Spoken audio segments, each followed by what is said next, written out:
Welcome back to Sportsline here on News Channel 5 Plus. Yours truly, John Burton. Also, a couple things. You can follow me on Twitter. I have two Twitter handles, at John Burton32 and or at NC5_ John Burton. And join me at 10:22 over on News Channel 5 for the nightly sportscast. Right now, we're going to head back to the phones. Joe, you're up on Sportsline. What's on your mind, man? Good afternoon. How are you? I'm great. Thanks for calling. I'd like to start off by saying I am a Titans fan. Mm-hmm. I've been really, really disappointed. Now, I know they've got a good record, but, to go all the way to a ball game and score 7 points. The offensive line, I've never seen so many. Murray's real bad about getting tackled in the backfield. It's like on every play they just break through the line, and they always saying it's one of the better lines in pro ball. You're right, Joe, and it's tough because don't buy it. I don't buy it. Let me jump in for just a second, because a couple of things happened in that game. That obviously Taylor Lewan going out with a back injury. Dennis Kelly's a fine player, but he's not Taylor Lewan. Taylor Lewan's a Pro Bowler, so that hurts. And then Murray had that long run in the first half that got called back due to a penalty. And you're right, we're seeing too many times backs getting hit in the backfield. There was so much hype and so much fanfare about this offensive line going into the season. Maybe the second best O-line in the NFL behind the Dallas Cowboys. One Pro Bowler on one side, a first-team All-Pro on the other side. You'd have to say that this offensive line hasn't quite lived up to expectations this year. No, I just, he's having trouble setting up the pass because there's so much of a rush on it. I'm not 100% sold on Mariota, and I hope he's the man, but he hadn't really impressed me that much. Titans are real bad about taking a running quarterback and then want to make a pocket quarterback out of him, and I think the best player we got sitting on the bench. It seems like the whole team changes whenever Henry comes in, and I like Murray. If he gets a little crease, he can go, but he don't have the power to get through the line, and Henry's hard to take down. I mean, I like Murray, but I would have to reverse it. I think Henry would be my starting back, and he's the one that they said the other day. I watched the game last week. It wasn't the game Sunday, but the game last week. Whenever he broke through the line and made that long run, I don't know whether they clocked him in the 40 or what. Yeah, but Joe, let's remember on that play, you've got a big physical running back in the fourth quarter against a tired defense. Yeah. That's kind of the deal right now. Murray's the starting pitcher, and then Henry's the closer, if to use a baseball analogy. And that's a formula that's worked for the most part. And I don't know if you want to go away from that this late in the season. Well, but whenever he broke through the line and everything, and I don't know whether they clocked him or what, they said that was the third fastest 40 they had in pro ball this year. No, I understand that.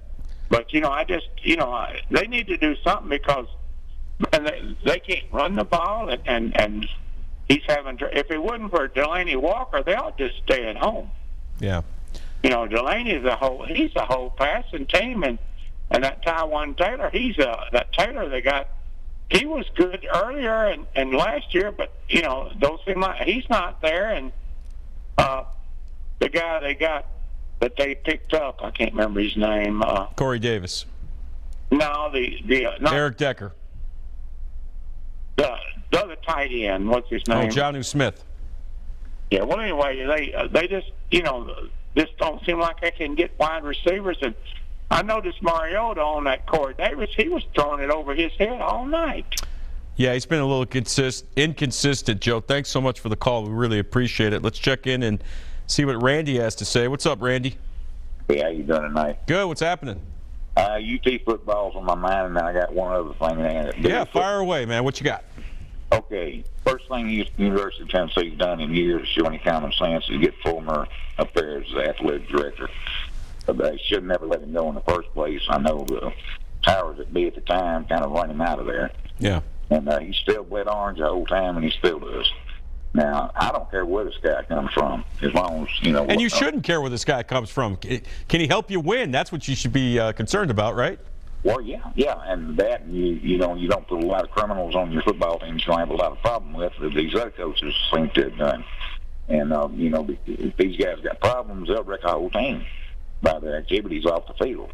Yeah. And, that's got a lot to do with it. Now, the other thing that I mentioned, y'all got 4 NHRA tracks around y'all, and you've got fairground speedways out there, and they hold racing events all the time. They used to report on that stuff on the weekends back in the 70s and 80s, back when I raced.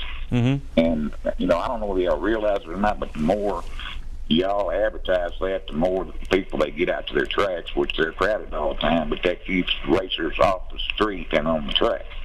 How long did you race for? How long did I race for? Yeah.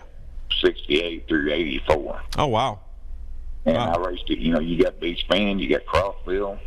Then you got, down there at Music City International up on the hill up at Union Hill, what they used to call it. Yep. Riverside's closed down, but, you got some good racetracks around here. And it had no sense in y'all not covering. There's a lot of folks that race. Well, I appreciate that. Thanks so much for the call, man. Thank you. All right, have a great night. Yeah, racing is obviously big. We get out to the fairgrounds once in a while and talk to our good friend Tony Formosa. He's a great guy to speak to. So we'll take that into consideration. Right now, we're going to take Kenny's phone call. What's up, Kenny? Hello, Mr. Martin. How are you? I'm wonderful. Please call me John. Oh, John.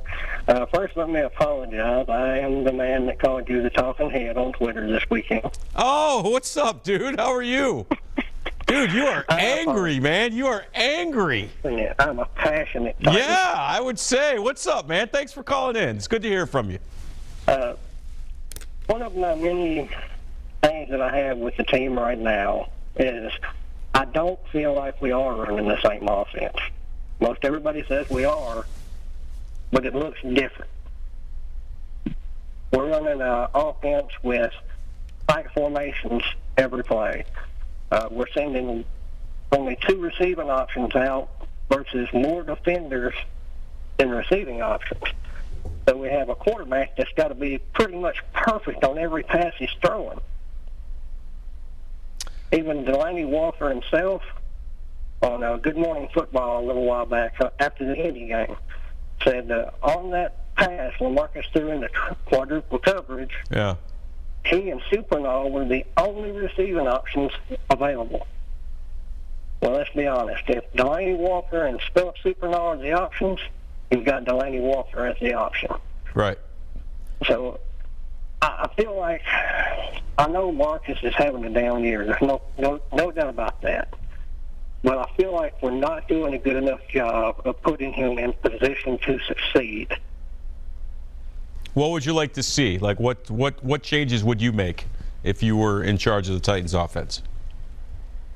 Me personally, I want to see him have more options. Last year, we run a lot of plays where we had an outlet receiver. We had DeMarco Murray leak out of the backfield a lot, and it was very successful. And this year, we don't see that near as much. Uh-huh. See, Kenny, I understand what you're saying. I really do, and I get what you're saying.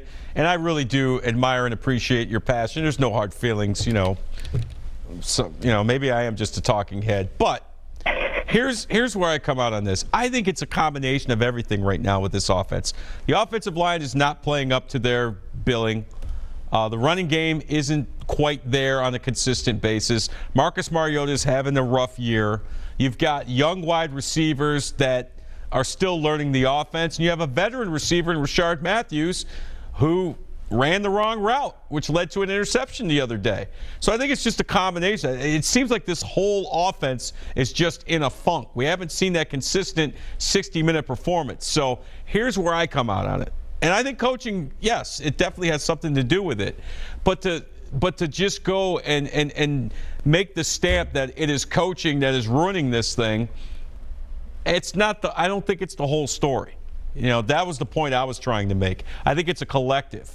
Now, the good news is they have a winning record, and if they win out, they have an opportunity to win their division and host a playoff game, and we'll see where it goes from there. But I do agree this offense has to play much better. That was a horrific performance in Arizona on Sunday. And if they're going to play like that, if they make the playoffs, they won't be around much longer. But there's still time. There's still 3 games left. They're still they still have an opportunity to win this division. And I think the point I was trying to make was This is a team with a winning record, and after 2-14 and 3-13 in successive years, you know, it's part of the build. And I don't want to go back to the whole Butch Jones thing about brick by brick, but it has to build. But you're right, this offense has to get much, much better. And, you know, you look at Sunday's game, John Glenn and I were just talking about it. That's no gimme against the 49ers on Sunday. You know, their defense isn't very good, but they're going to be fired up. It's Jimmy Garoppolo's first home start. Everybody's going to be fired up. They've won 3 straight. That's not going to be a gimme. So we'll know a lot more about what the Titans are made of by the time the game on Sunday ends. One thing that I do want to put out there, because I hear a lot of fans call for Terry Robisky's head. Mm-hmm. I want to make sure that those fans understand something. This is not Terry Robisky's offense. This is not something that he pulls out of his hat and he says, I want to do this, I want to do that, I want it to go this way, this is the way I want to run the team. Right. This is Mike Mularkey's offense. I understand. Mike Mularkey's input. I understand. And there's no way that Terry Robisky is running a play that Mike Mularkey doesn't want or expect on Sundays. So fans are being unrealistic, thinking that if you fire the offensive coordinator, everything's going to be peachy keen. It's not going to happen because it's the exact same offense that's going to be running the next Sunday that is gone. Right. So you can't lay it all on Robisky. There's like you said, several things are going wrong with the game. It's execution, it's coaching, bad play calling at times. But the fact remains, at this point in the season, if they're properly coached, we won't be seeing this many mistakes. Kenny, thanks so much for your call. And again, I really appreciate your passion. And call back anytime. Love hearing from you, man. All right, have a great one. All right. It's Kenny checking in. He was very, very animated on Twitter over the weekend after the loss. We kind of got into it a little bit. So it's good to hear from him, and it's good to hear from all the passionate Titans fans as well. All right. We're going to take a break. When we come back, we're going to talk more about the Titans and get into the Predators as well as they get set for this 3-game Western Canada road trip. And your phone calls, of course. 737+ is the number to call. We're back right after this.